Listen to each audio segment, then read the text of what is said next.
برادران ملت اسلامی، السلام علیکم ورحمۃ اللہ وبرکاتہ۔ الحمد للہ الحنان المنان الذي خلق الانسان وعلمه البیان، والصلاة والسلام على رسوله سید الانس والجان وعلى آلہ واصحابہ ذوی الخیر والإحسان، اما بعد فاعوذ باللہ من الشیطان الرجیم، بسم اللہ الرحمن الرحیم۔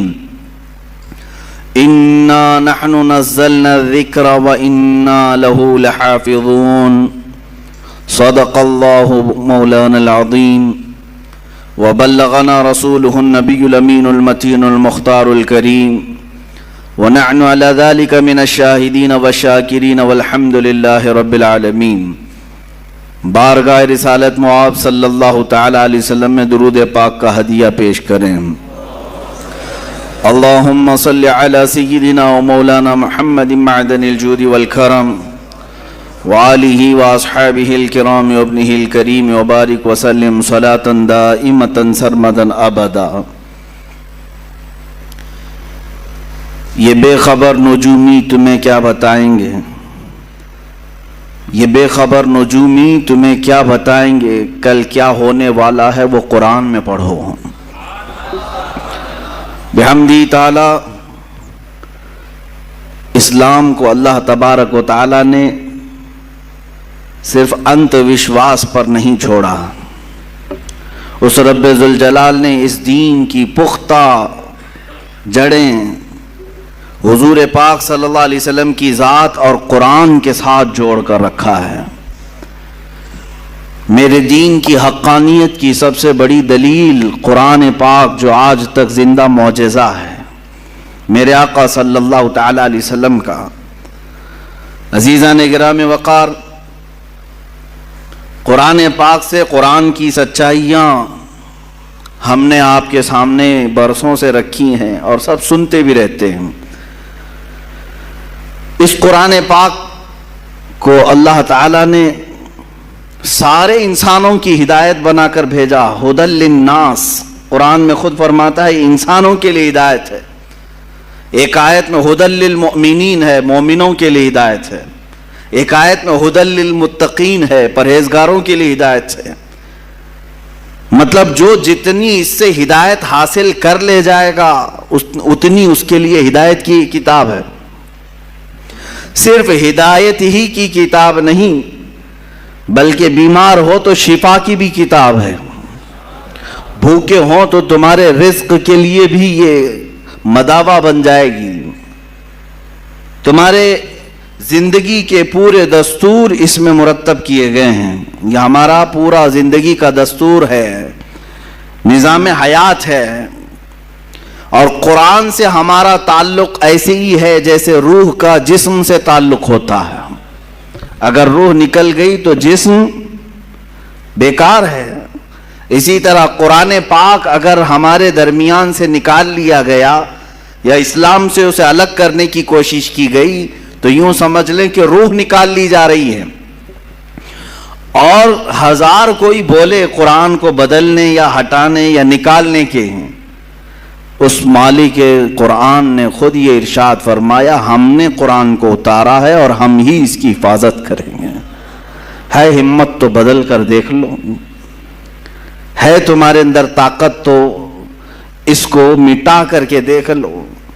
عزیزان گرامی وقار، ہم قرآن کی حفاظت کے لیے جو کر سکتے ہیں یہ ہماری استطاعت کے مطابق ہوگا، لیکن اصل اس کی حفاظت تو رب کریم خود فرما رہا ہے۔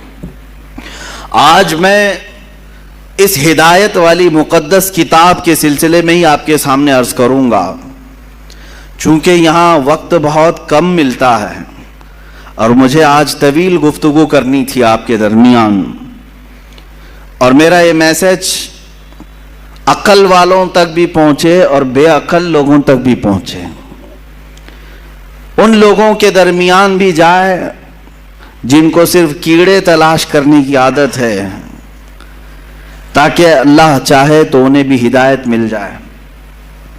عزیزان گرامی، تھوڑی سی باتیں میں قرآن عظیم کو لے کر کے عرض کر دوں. قرآن کل اترا ہوا، پرسوں اترا ہوا، مہینے پہلے اترا ہوا نہیں ہے، بلکہ یہ لوح محفوظ پر بہت پہلے سے لکھا ہوا ہے. بلکہ عقیدہ تو ہمارا یہ ہے کہ یہ اللہ کی صفت ہے، علم الہی ہے، اللہ تبارک و تعالیٰ کے ساتھ ہمیشہ سے ہے اور ہمیشہ رہے گا. قرآن کو فنا نہیں ہے. قرآن آپ کس کو سمجھتے ہیں؟ یہ جو ورق میں جو لکھا ہوا ہے اس کو مصحف کہتے ہیں. مصحف. قرآن جو در حقیقت ہے وہ اللہ کا علم ہے، وہ ہمیں نظر بھی نہیں آئے گا. وہ جو علم الہی کو الفاظ میں جامہ پہنایا گیا اور اس کو ورق پر لکھا گیا تو ہم نے اس کو اٹھایا ہے، جو چھو سکتے ہیں ہم، اس کو مصحف کہتے ہیں. اصل قرآن تک تو کسی کا ہاتھ پہنچ ہی نہیں سکے گا. مٹانے کی بات تو چھوڑے، وہ علم الہی ہے، اللہ رب العزت کا علم ہے. قرآن عظیم کو اللہ تبارک و تعالیٰ نے نازل فرمایا اس رسول پاک کے قلب اطہر پر جو کائنات کے سب سے اعلیٰ افضل رسول ہیں، افضل انسان ہیں، اشرف الرسل ہیں، میرے رب ذوالجلال کے سب سے پیارے حبیب ہیں. اور قرآن نے خود کہا ہے نزل بہ الروح الامین علی قلبک لتکون من المنذرین. یہ روح الامین کے ذریعے سے اتارا گیا ہے، جبرائیل امین کے ذریعے سے. اے رسول آپ کے قلب اطہر پر اتارا گیا ہے تاکہ آپ اللہ سے ڈرنے والے ہوں. اب توجہ چاہتا ہوں، قرآن اللہ رب العزت کا علم ہے، اتارنے والے، لے آنے والے جبرائیل امین ہیں، جس پر اتارا گیا وہ محمد الرسول اللہ ہیں صلی اللہ تعالی علیہ وسلم. ان ذوات کی بات میں کر رہا ہوں، نہ کوئی اللہ رب العزت کے شان تک کوئی پہنچ سکے گا، نہ اس کے متعلق برا بھلا کہہ کر کے اس کی شان میں کوئی کمی کر سکے گا، نہ اللہ تبارک و تعالیٰ کو کوئی ضرر پہنچا سکے گا، نہ جبرائیل امین تک کوئی پہنچ سکے گا، نہ ہی محمد الرسول اللہ صلی اللہ علیہ وسلم تک.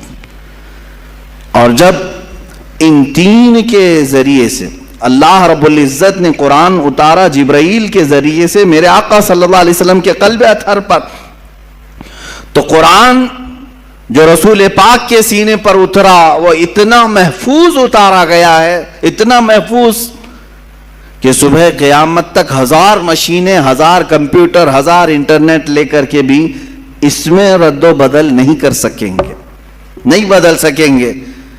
آپ سوال کر رہے ہوں گے کیا اس میں بڑی بات ہے؟ آج تو ایک خبیث مردود، ایک گندی نالی کا کیڑا جس کو سنگھیوں نے پال رکھا ہے، نام تو مسلمان رکھا وسیم نام، لیکن ہے در حقیقت وہ سنگھیوں کا ایک بھنگی. اس نے یہ قرآن کو الگ چھاپنے کی کوشش بھی کی اور آیتیں حذف کر کے 26 آیتیں ایک نیا قرآن شائع کرنے کی بات کیا. پہنچا کیا تمہارے پاس قرآن؟ کسی کے پاس آیا ہے قرآن؟ اس کے گھر والے بھی نہیں پڑھ سکے ہوں گے. اس کو شاید ہو سکتا ہے پوری انٹرنیٹ کی دنیا مدد کرے، ایپلیکیشن بنانے والی آئی ٹی ٹیم بھی مدد کر کے دے دے. میرا چیلنج ہے اس کی موت تک بھی یہ اس کا بنایا ہوا ایپلیکیشن چل نہیں سکے گا. یہ کیا سمجھتا ہے کہ پہلی مرتبہ یہ بہت بڑی ڈینگ مار لیا، بہت بڑا اس نے تیر مار لیا؟ اس سے پہلے بھی بہت سارے لوگ آئے اور قرآن پاک کی تحریف اور تبدیل کی کوششیں کرتے رہے، لیکن چونکہ مولا نے جب یہ کہہ دیا ہے کہ ہم ہی اس کی حفاظت کرنے والے ہیں. اور ایک آیت میں تمہیں بتا دوں، اتنی پاورفل آیت ہے، 15ویں پارے کی آیت. رب تعالیٰ فرماتا ہے قُلْ لَئِنِ اجْتَمَعَتِ الْإِنسُ وَالْجِنُّ عَلَىٰ أَن يَأْتُوا بِمِثْلِ هَذَا الْقُرْآنِ لا یأتون بمثلہ ولو کان بعضهم لبعض ظہیرا۔ اے رسول آپ فرما دیں سارے جنات سارے انسان مل جائیں اور ایک دوسرے کی مدد کریں اور سب مل کر کے چاہیں کہ میرے اس قرآن کی طرح بنا لیں تو ہرگز وہ بنا نہ سکیں گے۔ اتنا پاورفل چیلنج ہے، نہیں بنا سکیں گے۔ تم نکالنے کی کوشش تو کیے، دوسرا بنا کر کیوں نہیں لا سکے آج تک؟ خرابیاں ڈھونڈنے کی تو کوشش کیے، ایک اور قرآن کیوں نہیں بنا سکے آج تک؟ اس کے میسیجز کیا تم سمجھتے ہو عربوں کی طرح القاریۃ ملقاریہ وما ادراک ملقاریہ؟ ایک سورے کو دیکھ کر کے کچھ عرب کے شاعروں نے بنا لیا تھا الفیل ملفیل وما ادراک ملفیل خرطومہ طویل۔ اس آیت کے وزن پر انہوں نے بھی سوچا ہم بھی بنا لیں گے، لیکن وہ خود ہی ہنس پڑے بنا کر، ان کو خود ہی لگا کیا بھدا ہم نے بنایا ہے۔ القاریۃ ملقاریہ اس کا معنی ہی کچھ اور ہے، دل دہلا دینے والی۔ وہ قیامت کے متعلق ہے، کیا دل دہلانے والی؟ تم کیا جانو کہ کیا ہوتی ہے دل دہلانے والی؟ وہ قیامت کے منظر کو اللہ بیان فرما رہا ہے سورہ قاریہ میں، اور اس کے بدلے میں کچھ عرب کے جاہل شعراء بہت پیسے لے کر بنا کر لائے تھے کہ ہم بھی اسی ٹائپ کا کچھ بناتے ہیں۔ اور بنایا کیا؟ الفیل ملفیل وما ادراک ملفیل، ہاتھی تم کیا جانو ہاتھی، خرطومہ طویل اس کی سونڈ لمبی ہوتی ہے، اس کی پونچھ چھوٹی ہوتی ہے۔ اور اس کے بعد پھر ہنسنے لگے، یہ کون سی سورہ ہے، یہ کون سی سورہ بنی؟ وہ خود اپنی بنائی ہوئی چیز پر ہنس پڑے اور پھر پھاڑ کے پھینک دیا۔ میرے عزیزو، عرب والے جو عربی کے بڑے بڑے بلیغ اور فصیح تھے، ان کے درمیان میرے آقا صلی اللہ علیہ وسلم نے صرف 3 آیتیں لکھ کر کے چیلنج کیا تھا۔ خانہ کعبہ پر پہلے شاعروں کے شعر لٹکائے جاتے تھے، کیونکہ عرب میں اس وقت لٹریچر کا دورہ تھا۔ جو سب سے اچھا شعر لکھتا وہ خانہ کعبہ کے دروازے پر لٹکایا جاتا، اور جب کوئی دوسرا اس کا جواب لکھتا تو یہ پہلا والا نکال دیا جاتا، پھر نیا والا لگایا جاتا تھا، مقابلہ ہوتا تھا۔ یہ مقابلہ کئی سال تک چلا، کئی دنوں تک چلا، جب قرآن پاک کی 3 آیتیں میرے آقا صلی اللہ علیہ وسلم نے لے جا کر کے لگایا، انا اعطیناک الکوثر فصل لربک وانحر ان شانئک هو الابتر۔ 3 ہی چھوٹی آیتیں ہیں، چھوٹی آیتیں، اور قرآن پاک کی سب سے چھوٹی سورہ بھی ہے۔ اتنا ہی لے جا کر کے میرے آقا صلی اللہ علیہ وسلم نے خانہ کعبہ کے پاس لٹکا دیا۔ اب عربوں کو تکلیف ہوئی کہ اس کا جواب تو ہونا چاہیے، شاعروں کو بلاؤ، پیسے دے کر کے بلایا گیا، آؤ اس کا جواب دو۔ بہت سارے آئے دیکھے، کیونکہ اس کا جواب لکھنا معمولی نہیں تھا۔ یہ ہے تو چھوٹی سورہ، لیکن معنی کے اعتبار سے ہر آیت میں ایک سمندر موجود ہے۔ اس کے مفاہیم، اس کے ترجمے کرنے بیٹھ جائیں، ہر لفظ کا ایک بہت ہی بلیغ معنی ہے، فصیح معنی ہے۔ تو ایک بہت بڑا شاعر آیا، اس نے کہا میں جواب لکھ دیتا ہوں۔ اس نے اس کے نیچے اپنی جانب سے لکھ دیا ما ھذا کلام البشر، اسی کے وزن پر لکھا اس نے، انا اعطیناک الکوثر فصل لربک وانحر ان شانئک ھو الابتر، اتنا لکھا تھا۔ نیچے اس نے جا کر کے لگا دیا ما ھذا کلام البشر۔ وہ کہتا ہے میں اس کا جواب یہ لکھتا ہوں، یہ بشر کا کلام ہو ہی نہیں سکتا، یہ کسی انسان کا کلام ہو ہی نہیں سکتا۔ اس کے بعد پھر یہ خانہ کعبہ پر یہ لٹکانے کا سلسلہ بھی بندی ہو گیا۔ آخری مرتبہ قرآن کی وہی سورہ لگائی گئی، اور آج تک پھر دوبارہ کوئی چیلنج کے لیے لا نہیں سکا۔ عزیزان گرامی، میں تم سے یہ کہنا چاہتا ہوں کہ تمہارے ہاتھوں میں جو قرآن مقدس ہے اس کو معمولی نہ سمجھو۔ یہ اللہ رب العزت کی سب سے اخیر میں آنے والی کتاب، سب سے عظیم اسباق لی ہوئی کتاب، جس کے اندر اللہ نے زمانے ماضی کے قصص بھی بیان کیے، احکام شرعیہ بھی بیان کیے، آنے والے حالات بھی بیان کیے، تمہاری زندگیوں کی کامیابیوں کے راز بھی بیان کیے، لوگوں کے تباہ ہونے کے اسباب بھی بیان کیے، لوگوں کے معاشی حالات کیسے صحیح ہوں اس کے طریقے بھی بیان کیے، تمہارے اخلاق کیسے درست ہوں یہ تمام نکات بھی بیان کیے۔ یہ قرآن پاک ذخیرہ ہے علوم کا۔ میں نے اس سے قبل شاید 1 سال پہلے قرآن مقدس کے متعلق تقریباً بہت ساری چیزیں گھیر کر کئی علوم کو بیان کیا تھا کہ سائنس کی کتنی فیکلٹیز اس کے اندر سے نکلتی ہیں۔ ایمبریالوجی کو قرآن پاک سے بتایا گیا ہے، بچہ پیدا ہونے کے جو یعنی مراحل ہوتے ہیں 9 مہینے، آج جا کر ڈاکٹروں نے جو بتایا ہے، پہلے نطفہ ہوتا ہے، پھر علقہ ہوتا ہے، پھر مضغہ ہوتا ہے، یہ کس طرح سے بنتا ہے، پروسیس کیا ہے، قرآن پاک نے ایمبریالوجی کا پورے تھیسس اس میں بیان کر دیے تفصیل کے ساتھ۔ علم نباتات، علم جمادات، علم فلکیات، علم ارضیات، علم نجوم، تمام چیزوں کو قرآن نے گھیرا ہے۔ ہر علم کا کوئی نہ کوئی حصہ اس میں تمہیں ملے گا۔ اور رہی بات میتھمیٹکس کی، اللہ اکبر، پورے قرآن کی آیتیں میتھ سے ایسی جوڑی گئی ہیں الگ الگ انداز سے، جس نے قرآن کو دیکھا ہے اس نے ویسی تشریح بھی کی ہے۔ جانتے ہیں آپ، یہ 1400 سالوں سے قرآن دنیا کی سب سے زیادہ پڑھی جانے والی کتاب ہے۔ یہ میرا تجزیہ نہیں ہے، انٹرنیٹ پر موجود بڑے بڑے ماہرین جو دنیا کا سروے کرتے ہیں انہوں نے یہ نکال کر کے بیان کیا ہے کہ سب سے زیادہ آج دنیا میں جو کتاب پڑھی جاتی ہے وہ صرف قرآن پاک ہے، اور قرآن کا لفظی معنی بھی یہی ہوتا ہے جس کو کثرت سے پڑھا جاتا ہو، کثرت سے پڑھا جاتا ہو۔ یہاں آپ مجھے بتاؤ، جتنے بھی مسلمان ہیں، ہو سکتا ہے ان میں سے کسی نے قرآن ختم نہ کیا ہو، حالات ایسے آ گئے ہوں، لیکن کچھ بھی ہو، بغیر قرآن کے میں سمجھتا ہوں کوئی مسلمان ہی نہیں رہتا۔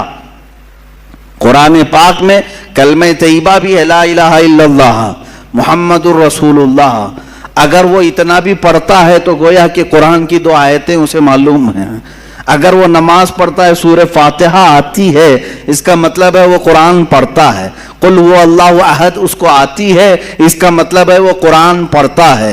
انا اعطیناک الکوثر اسے آتی ہے، اس کا مطلب ہے وہ قرآن پڑھتا ہے۔ اتنا قرآن پڑھنے والے تم کروڑوں مسلمانوں کو دیکھو گی، کروڑوں مسلمان ہیں۔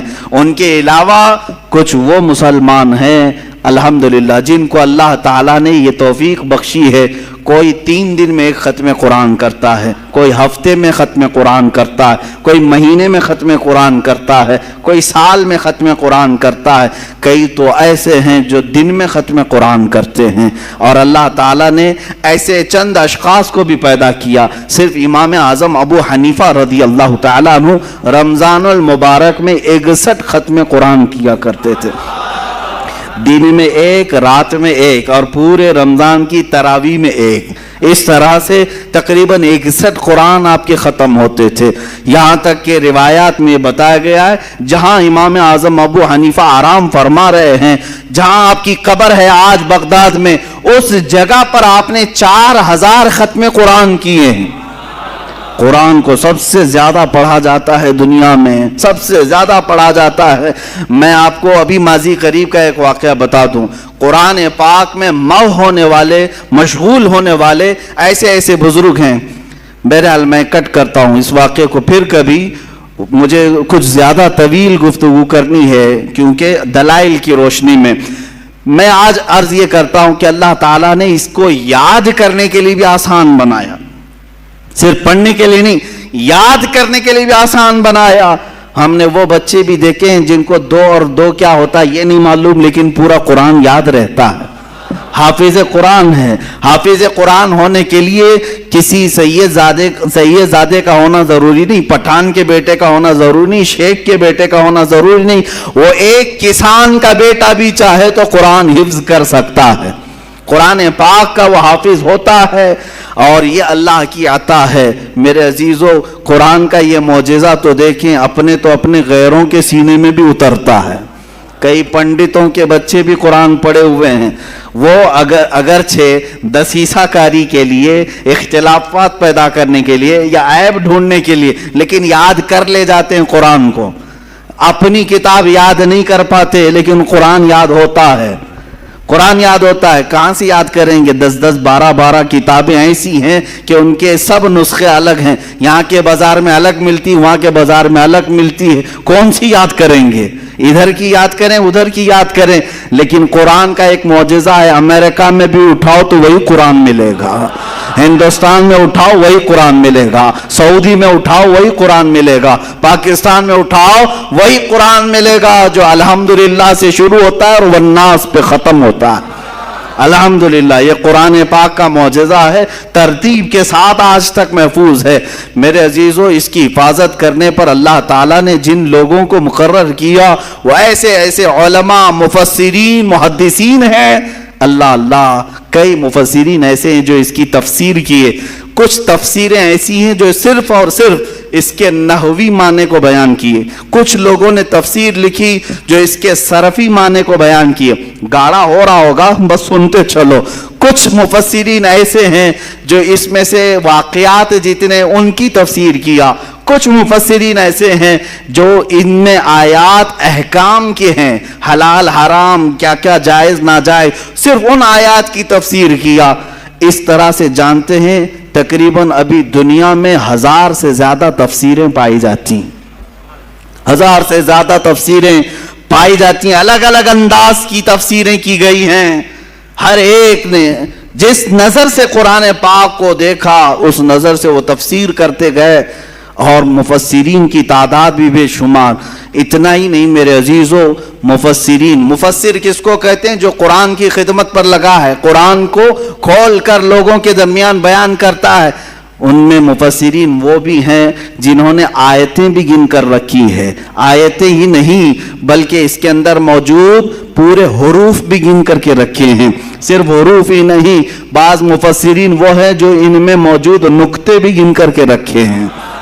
یہ بھی گنا ہے کہ کتنی مرتبہ با آیا ہے, کتنی مرتبہ تا آیا ہے, کتنی مرتبہ یا آیا ہے, کتنی مرتبہ سین ہے, شین ہے.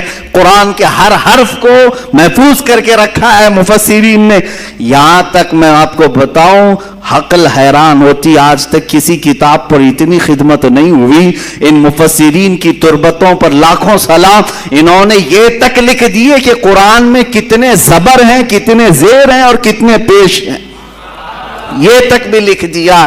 زبر کی تعداد کتنی, زیر کی تعداد کتنی, پیش کی تعداد کتنی, سورے کتنے ہیں, یہ تو موٹی موٹی بات ہے, ہر ایک کو معلوم ہے. 114 سورے ہیں, 540 رکوع ہیں, 30 پارے ہیں, منزلیں 7 ہیں. یہ سب تو موٹی موٹی باتیں تقریباً مسلمانوں کو معلوم ہے. لیکن مفسرین نے اس کے نقطے, حروف, زبر, زیر سب جمع کر کے رکھ لیا. اب یاد کرنے کے لیے اتنی آسان اللہ نے بنایا. اللہ اکبر. کسی کو 3 سال میں یاد ہو رہا ہے قرآن, کسی کو 2 سال میں یاد ہو رہا ہے. آج بھی کئی ایسے لوگ ہیں جو کبھی 7 مہینے میں قرآن یاد کرتے ہیں.